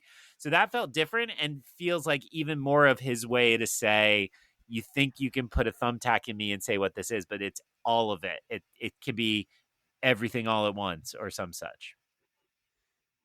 I really like that. I think, I mean, I do see the sort of Alice in Wonderland parallels, and like not quite as satirically, I think, as in Alice in Wonderland. But you know, the big thing I think of is just like the wartime context that this movie starts with, I feel like is kind of the undercurrent of the fantasy world, because we have like the, you know, to go with PT's Zencaster moniker for today, the noble pelican, right? Like the war of like how the pelicans are assumed to be these bloodthirsty birds and that go after everybody, and then you get the backstory of sort of like why they are the way they are and how the weird position they've been put in this world and stuff like that, and how they're just trying to survive. And then we get the noble death of the one pelican who's telling the story. I feel like to me that felt very subtextually connected to just war, right? And the idea that like there are no victors or moral sort of like heroes in war necessarily, that it's like everybody is suffering and trying to survive, and then these conflicts occur or something like that. And then also kind of the warmongering of the parakeets, like how they have this king or duke, because there are little signs that they held up that say duke, right? But he's he's their monarch, right? Who was Dave Bautista. It was the voice These is actor. great. revelations are just killing Amazing. me. Yeah, it's amazing. Yeah, because now Wait till we get to the big one, Greg. The big one's gonna blow your mind. Oh, I know. Oh wait, I think he knows what the. Well, whatever. Sorry, Jen. We interrupted your point. Do you mean Mark Yeah. Hamill? No, I meant How the am I supposed Heron. to- Yeah. Oh, Who yeah. you But I think feel should like be we knew Mark that, right? Hamill, but no. Right, or Willem Dafoe, who is the noble Yeah. pelican. Who's the I believe. pelican? Yeah. Mm. Anyway, so yeah, I saw threads of that as like, because to me this is the emotional arc of this movie is the closest to My Neighbor Totoro, as I kind of alluded to earlier, because it's like the deal, because in Totoro it's sort of like dealing with the trauma of a sick parent and kind of contemplating their mortality. Like, you know, the children can't emotionally handle that, and so they have Totoro in this fantasy world to kind of help them through it, right? This is much more like there seem to be direct parallels in terms of like the warring between the different creatures, and then also like the little dolls, like of the grannies. Yes. Weren't those great? The little Like, protective dolls are yeah, underneath the table. Yeah. right. So clearly there's like, and maybe this is the sort of seepage that Greg was talking about, where it's like, well, are those like totems for the grannies? Like, if we destroyed those dolls, do the grannies, something bad happen to the grannies? You know what I mean? But then also the Kiriko's, she becomes a doll, but she's also the pirate whose name I can't remember. So it's like Florence Pugh. Yeah. Well, I think her name is, as a pirate, is also Kiriko. Is also okay. So like, but then so then is it at the end she becomes a doll and then goes in his pocket? But then she comes back, right? Doesn't she give him the doll and says, "Take the doll," and he puts it in the pocket, and then she sprouts back to life as the old woman from his pocket. Oh, that's right. So right, it seems like there's a version of everybody almost in the fantasy world, in a way that's really interesting. Yeah, there's also something interesting to, because something that Greg gave, both of you have both just gave very good monologues, and I'll just sort of ramble about something unrelated for a minute. But one thing that Greg mentioned, which was notable or stood out to me, was how the movie would cut back to the real world and cut back to the estate, this country estate, and everyone being like, well, what the heck are we doing? Like, we can't find the lady of the house, and we can't find the kid, and we can't find one of the grannies. Like, this isn't good. And those were the moments when, while, you know, the first couple times we did it, where I was like, I don't know why we're doing this. Like, this is dumb. Like, this, like, that's when I started to be like, is any of this actually going to come together? That feels unnecessary, and like almost underscores the sort of weird episodic nature of things in the dream world. But like, once everything, the sort of the story culminates and it becomes clear that again, as we've sort of already covered, the whole takeaway is that this character needs to choose or is going to choose to return to the real world instead of getting all this power in a fantasy zone.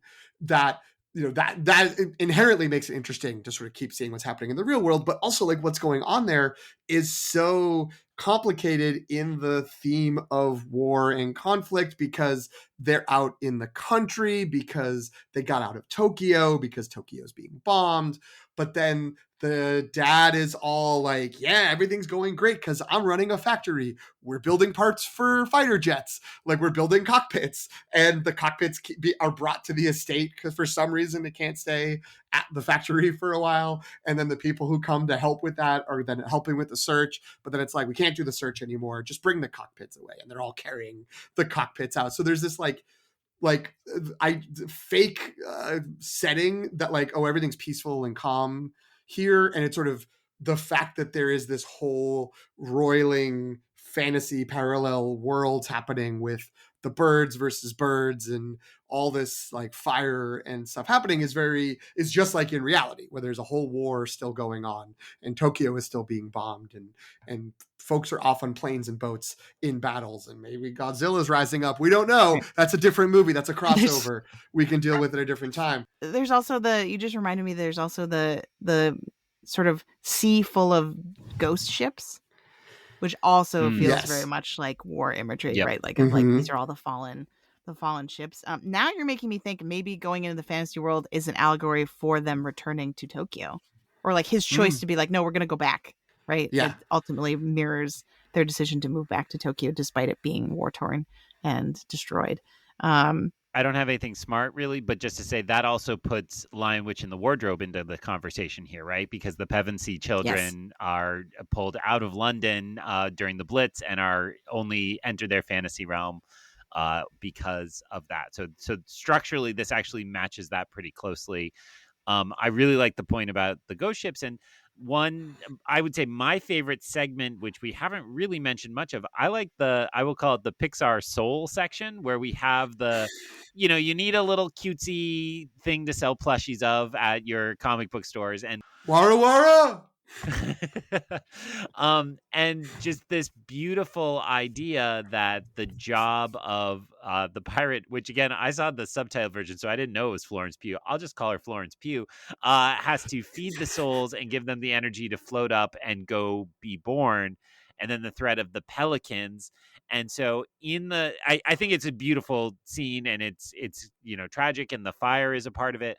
But in the context of this is allegory for the war, it's like, oh, who are the people in Japan not getting born because of the war and the destruction and the birds, and in that case it's the pelicans who return to eat the souls, and that again makes me think a lot about the new Godzilla movie, which we are not reviewing on this podcast, but people should totally go see, because there's a lot at stake in that as well, about what are the lives that don't get lived in these contexts. And it's really quite wonderful. It is also makes me just think a little bit too about what is the difference between building blocks in a fantasy realm and building cockpits, back to PT's comment, right? And yes, one is the machine of war, but are we also worried that our actions in art and creativity are just inspiring the worst impulses of humans as well? So I think Miyazaki is holding all that in tension, and that again is what draws me to these works. And we see that pop up in some of his other works. I mean, I know PT, this is the one that you haven't seen, but The Wind Rises is a lot about the sort of like military industrial complex of Japan, and like sort of like, manufacturing and making planes and stuff like that. And also Porco Rosso is a good wartime, because it's like about fighter pilots. They're pigs, but they're still fighter pilots fighting a war. And like Nausicaa too, which I can't believe I haven't mentioned that one, because it's like that's probably my favorite Miyazaki movie. It's a big war happening. Like a war in general actually is a big theme that pops up in most Miyazaki movies. So obviously it had a big impact. He doesn't like it. He's anti. Not a fan. Yeah. And actually a very Tolkien sort of way, because he often ties that to like an eco-critical stance, where it's like, not only are we killing each other, but we are also destroying the earth. There's less of that, I think, in this movie, but is definitely running throughout the other ones. I feel like we can't move on to Oscars watch without talking about birds. We've been teasing it every once in a while. So why do you think there's so many different types of birds in this movie? And I want to tack onto that kind of a sub question of the image of, and this is not specific to birds, but the image of a creature, millions of a creature subsuming someone. I feel like we see multiple versions of that imagery. The frogs. What's going on with that? So you Mhm. can pick either one of those. What's happening? What role? Maybe it is eco-critical. What role are birds and sort of like the imagery of like? The birds are the fighter jets. Oh, I don't know. is that really I mean, it? I'm just throwing that Wait a out there. minute. No, I don't think so. But no, I mean, it feels like I have no idea what the actual answer is, but there's something about like, I feel like people look at birds and they see like the idea of freedom and flying and being like, I can soar away. Like you're not tied down to reality in the way that we are as humans. And when we dream, a lot of times we're flying. That's a very common sort of dream area. So it feels like having your guide into this dream world, alternate reality, underworld, whatever it might be a bird, and there's other birds that are there, all feels like it's tying into that, because then you get there and it's like, oh, that's actually not better. And sort of the fact that the escape, the sort of maybe the escapism of what we're thinking, what we're dreaming could be a better place, actually isn't necessarily better, and we need to make where we are on the ground better instead. I like that. I don't have an answer or anything as smart as PT to say, but I will offer that I also think there's a lot of subversion of the birds going on. So my associations with a heron or an egret, these are birds that are considered noble, great beauty. Where I grew up in New Hampshire, there, you can see Canada goose just any old place. But if you spotted a blue heron kind of walking in a marsh or fishing, or flying, it was like, whoa, wait, look, there's a blue heron. It was kind of stood apart as a noble creature, and it's more solitary, right? That you don't see a flock of them, you see one by itself. And so I do think there's a subversion of that here, right? Because the kind of turn that enters us into the fantasy world is that the heron becomes monstrous, and there's a little dude inside the heron, and the way they transform is really upsetting, and it really just is kind of purposefully grossly rendered. So you take this kind of noble, beautiful bird and you subvert it in that way. And then the parakeets, I mean, when you think of a parakeet, you think of like the dumbest of dumb birds, right? Like, let's just throw it in a cage. It doesn't have any worth. And yet those become the threat. And they don't have a particular intelligence, but their number, which is also weird because parakeets are usually isolated or in pairs, as you know. So, so I guess what I'm noting is that when we have the birds, they are not fulfilling their kind of standard mythological cultural associations. They're flipping them in a weird way. Is that because we're in the upside down? And the way the parakeets kind of transform as they exit the door and they shrink down and fly off and just always just poop a lot and like immediately, it's like, I was okay. wondering if I'm like, I better not be the one who brings this up.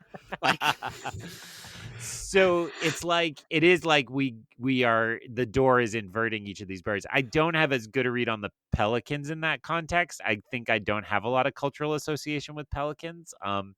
I They are not around me. I think of them as a southern bird, like a southeast I United kind of States thought of them bird. as like a weird like anti-stork, because instead of delivering these babies born into the world, they're trying to eat them. Yeah, that's a good But read. maybe that's conflating pelicans and storks in a way that's not problematic. I don't know. But Just Now, who doesn't know birds? all birds are the same to you people. Look, each bird culture has its own nuance, and and that joke is also kind of, I think, in play here by making everything birds. Like, if this was Orwell and it was pigs and horses and different animals, I think that would feel very different. This is kind of a reminder that all our factions are kind of silly because if you are somebody like, say, Noble PT, all birds are the same, and it's just birds. But that they see differences between them, I think, can be read as a metaphor for humanity. Can we just talk real quickly through the rest of the voice cast, the dub voice cast that we haven't done yet? Before we Jen, do that, do you know who were the Pelicans besides Dave Bautista? I saw it. It's Dan Stevens. Yep. And who's the other one? I was shocked when I saw this at the it's Tony Revolori. Yeah, that's right. I do. And then Lobby Boy. Lobby Boy. And then I'm going to see if I can pronounce this right. Mamadou Ache, who is the voice of one of the main characters in Elemental and has been in a bunch of other, apparently it looks like he's been on Broadway and has been in a bunch of little TV shows and movies. He looks very familiar. He's at that guy status, I think. The dad's Christian Bale. That was very apparent. That made okay. And like Newsies Christian Bale. I was going to ask. He's doing more New York accent. Yeah, not his British. Okay. Yeah. The sister who becomes the stepmother is Gemma Chan. Makes sense. Now, Greg, do you know? And then there's two people who know, all due respect to them, I don't know who they are. I mean, Karen Fukuhara. Oh, she's from The Boys. Who was on The Boys, which is a show I've not watched, so didn't recognize her name. And it looks like no Wikipedia page for Luca Padovin, who was Mahito or Padovan. Right, he's probably like an actual child. But Greg, do you know who was the Heron? Are you aware of this in the American dub? So I knew Mark Hamill was in this. You didn't mention, or we mentioned before, Mark Hamill is the grand uncle. Right. Yes, he's a great. And so, uncle. But I do know the truth that you're hinting at, and I will say though, when I heard the Heron in the trailer with the American dub, I was like, "Oh, awesome! That's Mark Hamill doing the Heron." And so when it was, of course, revealed that it is not a one Batman movie, but a two Batman movie, because Robert Pattinson is playing the Heron, that blew my mind. And if anything gets me to go see the dubbed version, or probably, to be honest, we'll wait till it's streaming on Max. I really want to hear that performance. It's actually two Batmans and a Joker because of Mark Hamill. Oh, well done. Well done. Which is great. So I, in general, was very happy with the dub. I mean, I think in general, my recommendation, because if you're in kind of like, if you're like on an anime subreddit or something like that, right, everyone will be very adamant that you always have to go sub and not dub. That's generally accepted as being superior. But I would say the one exception is Miyazaki movies, because I feel like they've done such a great job casting these and they get such talented actors. The one thing is that some of these actors their voices are so iconic and they're so famous that it could be a little bit distracting. So like that was sort of the case. I could probably mostly in this case for Christian Bale, because you're like, it's like Newsies Batman talking to me. Or it might be like, actually, yeah, the rest of them were fine. I think that's probably the only one I was like, that's Christian Bale doing an accent. You didn't go full. Oh, go ahead, Greg. We're both trying to rush to the same. Does Florence Pugh use her accent, or does she have an Americanized voice? She's She sounds American. Okay. Because shout out to Puss in Boots, The Last Wish, right. Is Florence Pugh plays Baby Bear doing her actual British accent. Right, that's right. Yeah, that's great. Or sorry, she's Goldilocks, not Baby Bear. She's Goldilocks. Yeah. And again, that movie, just to shout out Puss in Boots, you have Olivia Colman and Ray Stevenson, Mac from Kingdom of the Crystal Skull, playing the adopted parents of Florence Pugh. And it's like, that's an Oscar movie. Like, they happen to be bears and Goldilocks, but that, like, I would totally go see that movie. Yeah, for sure. Cool. Florence Pugh had an American accent from what I remember and was great. I have to say, Robert Pattinson, undetectable as the Heron. Like, if you did not tell me that, I never would have guessed that in a million years. He's just like, maybe we should give him an Oscar, because he's just totally doing a whole other voice I did not know he was capable of. It's pretty great. I mean, look, a voice acting category, it's there for the taking. I don't know why we haven't been doing it. Motion capture / voice acting. Sorry. what do you think the role of the heron is supposed to be? He's in the title. Like, He feels like a classic trickster figure to yeah. me, right? Like a Loki or like a coyote or one of those. I don't know if there's any kind of Japanese mythology that has that, but the joke about, a heron once told me that all herons are liars, right? That's a very familiar kind of structure to a joke, and felt like we were playing with the trickster there. I loved when they fixed his beak. I thought that was great. I mean, we didn't talk about the That was arrow. The really arrow funny. was super cool, but Yeah. the Mhm. fixing of the beak, and like immediately turns and attacks him, and then when he realizes it sticks out just a little bit, he's like, "Actually, can we?" Yeah. So, It was really really like funny. a super fun character. I think I was a little disappointed that the heron disappeared for a really long time, and welcomed it back when the time came. But I just I want to give a lost it. shout out to the foodie murder parakeets. Like, they made me so Mm. happy. Like the fact that they're just constantly trying to angle for their next meal. And then we see their society has like chefs and they're creating these elaborate feasts. And it just cracked me up so much. I didn't know that was the thing that I needed. And then the heron has this like janky disguise trying to look like one of them with the Yep. googly eyes.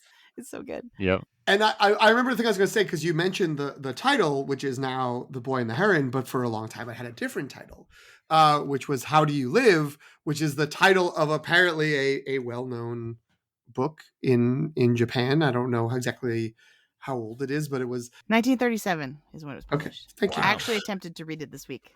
I can say more about that in a minute, but continue. Okay. Well, so it's the book that Mahito is given as like a gift from his mom, or his mom had it, and he reads it and he cries. And apparently, that was the extent to which Miyazaki always wanted to use it in this, but he wanted to call it that. He wanted to call it How Do You Live? And I guess other people at Studio Ghibli were like, so it's not an adaptation of the book. He's like, no, it's just that the book is like a thing that is used in the movie. And they're like, won't people think this is going to tell the story that's in the book? And he's like, I don't care. I'm Miyazaki. I do whatever I want. And so, however those conversations unfolded, it eventually has now, at least in America, come out as The Boy and the Heron. I'm not sure what the Japanese title translates to directly, but yeah, I'm glad that you read the book. I was because I have nothing further to say about it, and I'm curious what your thoughts are. So yeah, I only got through about a third of it, and I was like, there are no birds in this. Like, what is happening? Because I actually didn't know. I did what you just said. I didn't know that it's like an inspiration. Because I would recommend it. I'm planning on finishing it. So the forward is by Neil Gaiman in the English translation, and in it he sort of explains that Miyazaki always said this was like his favorite childhood book. It's like a comfort book, and the setup of it is there's a little boy named Copper, and he's sort of like named after Copernicus, and so there's all these physics. I was like, this is like Oppenheimer Jr. I love this. Like, like it's all this discussion of physics and like the relations of production and economics. It's very academic, because it's sort of like there's a little boy and his uncle, and they write letters back and forth to each other, and his uncle is like some kind of academic, and so their conversations are sort of about like the little boy tries to make his own scientific discoveries, and he reports back, and then the uncle writes back being like, well, actually, like, this is the theory that you've discovered on your own, like. And it has very much a feel of passing on knowledge to a future generation. And then in between, at least so far, in between these like letters are stories about the main character Copper's childhood. So it's like the kids getting bullied at school, and like what do they do about it, and like it feels like it's a coming of age story. And so I went into this movie being like, well, maybe this is Miyazaki's like interpretation of these stories, and the birds are metaphors for like his friends from school. I had all these elaborate theories about how I could map what I had read, which granted was incomplete, and that's on me, onto this movie. And I was like, no, this, like, none of the names are even the same. And so when it gets to the moment where he pulls the book and it says, How Do You Live on the cover, and it's written by his mother, right? Yeah. Well, there's a note written in the mother. I think it was like her intent was to give it to him when he was older. Okay, so I think it's like it's a reference to the role that this book has played in Miyazaki's life and how he sees it as like a book that of like adults mentoring children and sort of like helping them figure out how to come of age. That's at least, again, I'm operating on incomplete information, but yeah, it was really beautiful. I really liked it. I could see how Miyazaki would be like, it would be like a foundational text for him in a lot of ways. And so yeah, I was just confused because I was like, at what point does this kick into really surreal Miyazaki gear? Like, and there are a bunch of birds that show up. And that didn't happen. So yeah, so it's nice to, I can see why they had him change the title, but also that moment, if you have that reference for the meaning, and apparently this is not just Miyazaki, like this book is so beloved in Japanese culture that like it's a common thing with like the kids to read or something like that. So I feel like that being a reference is a very meaningful one when he pulls it out of the box, and it's like what his mother wanted to give him, right? It kind of makes because we actually don't learn a lot about his mother. That's really the main thing, the main connection we have to her. So, but yeah, I'm glad I got to talk about that because I was like, I really tried to read this book before I saw the movie. Nice. And I just should have realized that there were too many other things going on. And then it was one too many books and you went mad. Right, exactly. Okay, we gotta do Oscars watch because I do want to wrap up. So now we're gonna talk about the Oscars prospects that this film might have.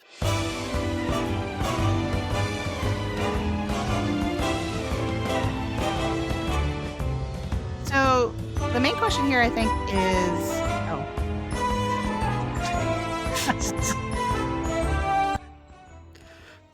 I don't think you've ever remembered the second part of that song, any episode I've been on, and it cracks me up every time because it always so works. Strong.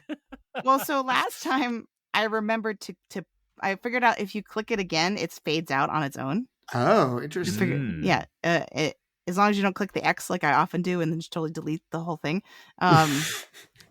Which is normally what happens. So I did that successfully last time we recorded, and I just forgot about it this time. Anyway, it feels like the main question in terms of Oscars prospects for this movie is like, is this just an animated feature thing? Could it get in elsewhere? How much of is it? Can we consider it a front runner? Like, what are its chances in animated feature? So, as mentioned earlier, I'm riding some hope from the Golden Globes after mostly being dismissive of the existence of the Golden Globes. But when it does something I like, I'm like, yes, no, good, precursor. We loved it. I really hope the score can get in to be nominated because I think the score is excellent. I think that Joe Hisashi, which I don't think if I said that right, and I apologize, has been doing these scores for a while, has never gotten recognition. I don't know if it's possible for him to get a win out of it, but I would love for him to at least get a nomination. I don't know if it's having like there was little pockets of hype for a while of like in the same way that like we have all these octogenarian directors coming out. We've got Scorsese looks pretty ensconced, at least in a nomination. We've talked about Ridley Scott and how he did this year. Michael Mann and Ferrari, there's some people liking Ferrari. National Board of Review liked Ferrari, I guess, but I don't think that's going too far. It's like, what if Miyazaki could even get into Best Director? But that doesn't seem very likely given how strong the lineup is. So I feel like score is probably the only other place it could pop up. I'm willing for more. I would love for it to get more. I don't know. I think that it's vying up at the top for animated. I feel like it's pretty close to being locked as a nomination for Best Animated. I think Spider-Verse is going to be hard. I think Spider-Verse is going to be hard to topple. And if Spider-Verse is going to be toppled, would it just be some weird, just Disney, like, I don't know, it's Elemental or it's Wish, where like the default of voting for a Disney movie is somehow takes over, which I don't think is very likely. But yeah, I don't know. I don't think it's a front runner, but I think it's a nomination close to locked down. I think that's exactly right. I'm gonna say I think a alarming number of people are really angry that Spider-Verse was half a movie. still. Like, Mm. and with the second half now getting just removed from the calendar entirely because it's going to be a major delay. I think that does have people grumpy about it. If Spider-Verse beats out Boy and the Heron, it's because of the innovative animation in Spider-Verse and a kind of like fine story. Whereas if Boy and the Heron wins out, it's because it's traditional and it's kind of as good as 2D animation can be, and it's got a really nice story. That undercuts both of them in the opposite category in order to pit them against each other, because there is some real beauty to Spider-Verse's story, and so on. But I agree with PT. If this didn't get nominated, I think that's an insult. But I don't think I'm quite ready to put it at a lock. I think it is down to those two, though. Having seen Wish, I don't think Wish is going to be in the conversation. It got I think into Golden Globes, though.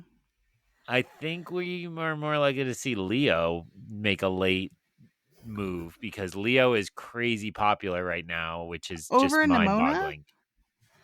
You think that gets in over Do I Nimona? take Leo over Nimona? No, but Leo is much more palatable. Leo had the biggest opening of any Netflix animated movie ever and is Oh, wow. pretty much gotten universally praised.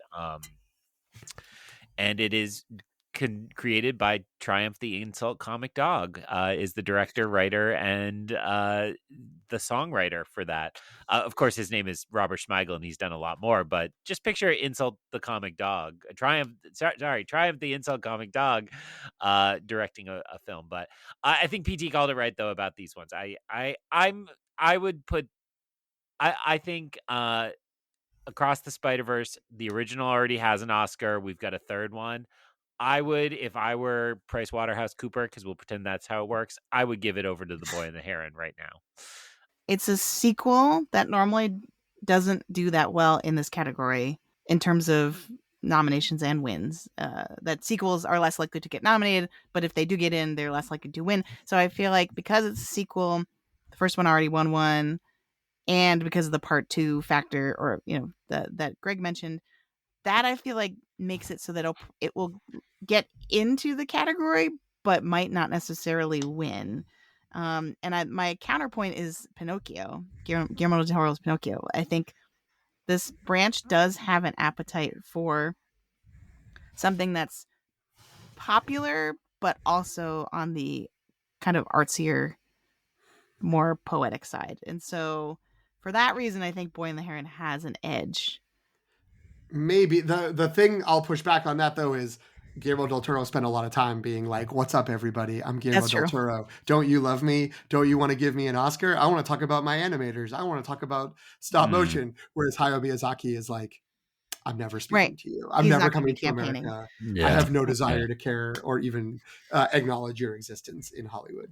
That's fair. So, and I think the narrative of this, he's just kidding, he's not actually retiring, I think that hurts this film's chances of at least winning, right? Where if it's like, this is our last chance to give him another Oscar, then it makes that push. But I feel like if that narrative has largely diffused, mostly by Studio Ghibli, I think, being like, oh, we actually just talked to him and he's talking about another movie. And it's like, no, don't you know anything about Oscar campaigning? But yeah, maybe they don't care. It's fine. Yeah. So, I mean, it would only be his second Academy Award for one of his movies, which is kind of wild. It is a good reminder to me how relatively recent animated feature is. I sometimes forget when you start looking at those 90s movies of like, how come that one didn't win best animated feature? Is like, because that didn't exist. Like, that was not a category. So it was maybe kind of sort of hoping to get into international or foreign language, whatever it was called back then. But there's only been 1, 2, 3, 4. Wait, yes, 1, 2, 3, 4. Boy and the Heron will be the 5th Miyazaki directed movie since there was a best animated feature. 3 of the other 4 were nominated.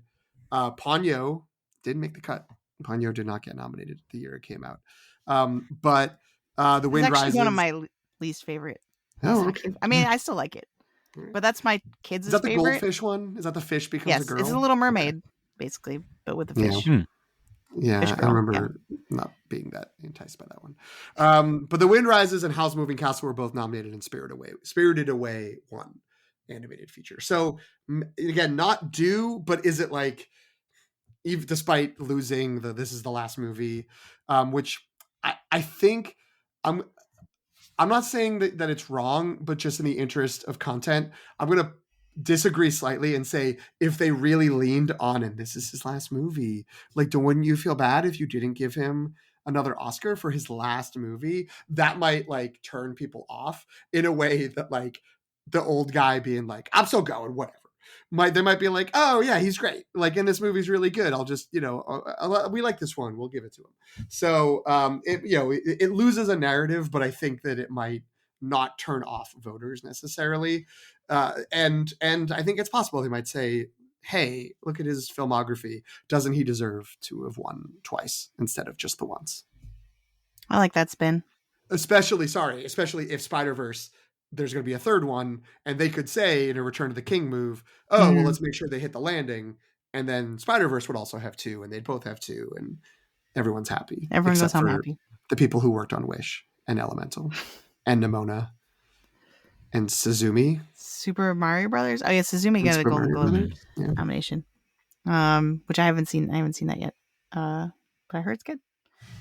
All right. Well, thank you both for indulging my love of Miyazaki and my nerdery and just like naming other movies. I feel like I spent half this episode just naming other Miyazaki movies. So thank you for the great breakdown and conversation. Greg, where can folks find you on the internet? People can find me on the internet at ioncanon.com or on Instagram, Threads, or Letterboxd, all at ioncanon, EYEONCANON. That's where you find me. Thank you for having me on. It's always a pleasure. I think we just hit our 6th hour of podcasting together in the last 5 days. So no, that's not right. 5th. I just can't do the math. That's a lot. But it was a pleasure to talk about this. And PT, where can people find you? You can find me very rarely active on Instagram and Threads at PT McNiff. And you can also find me on Letterboxd, which I'm trying to at least get into a position where maybe 2024 is the year I actually use Letterboxd. I did go in and mark that I watched every movie I watched during this year, but I didn't like log it. So anyway, at PT McNiff there as well. And don't forget, you can follow the show at the Long Take Review on both Instagram and Threads, or if you want to contact us via email, you can email us thelongtakereview@gmail.com. Great. And you can find me at Subchakchai, SOPCHOCKCHAI on Instagram and Threads, and Qui-Gon Jinn on Letterboxd. I don't know what else is to say. Miyazaki's great. Great movie. Masterpiece. Go see it. Big screen.